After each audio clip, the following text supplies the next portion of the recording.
can Amazon sell knockoffs? How many of you, raise your hand if you had a hijacker on your listing one day? Raise your hand. How many of you? How many of you had Amazon as a hijacker on the listing? One. Okay, you're gonna two. You're gonna have to tell your story. So we'll start with this first story. It's not the most horrible one, but really unpleasant one. So that was a client that was selling for several years. He suddenly saw that he had a hijacker on the listing. It was on, I remember it was November 4, the holiday season, of course. These problems always come at the bad time. So it's a nightmare. A lot of it is because of the timing. So when he saw the hijacker, he looked around and tried to find out who that is, and then he realized this is Amazon. So what do you do if Amazon hijacks your listing? The first thing you do usually is you file a complaint, like you file against any other hijacker. The problem was that it didn't help. In their case, they were actually not selling counterfeit products or knockoffs. They were selling another products. He was selling whiskey glasses, and they were selling shot glasses. So people actually starting to give bad reviews for receiving another product. So he complained and complained. They went out of stock, so he thought, great, that's the end of the story. Here, I'm going to go back, but then nobody was on the buy box. He just lost the buy box, nobody was selling. So he was basically prevented from selling his own product. At some point, they started changing the title. They were selling shot glasses, so they had to adapt the listing.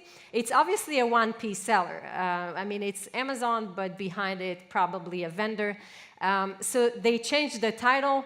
It really became a nightmare, and again, another bad review, another bad review. He confronted Amazon. They changed the title back, but refused to delete the bad reviews, and the sales, of course, started going down. So he appealed and appealed and appealed and escalated, went to the Bezos department. Most of you probably know about it.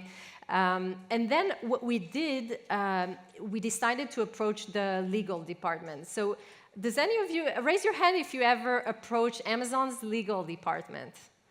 The same one with the Amazon, okay. So 3, 4 of you. Actually, most sellers don't know about this department at all. They know about the seller performance, they know about the escalations.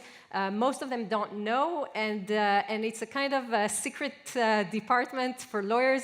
But you can also approach them. They're very difficult to get to. You can't just send an email. If you send an email, they kind of ignore you. But if you do it properly, then you get a good response. And actually, the success rate on that department is extremely high if you're right. Okay? If you're right, it's extremely high. So they investigated the matter. They removed Amazon from the listing. They actually removed the bad reviews. We didn't know if that would happen. It did happen. And he went back to selling. Did Amazon apologize? No.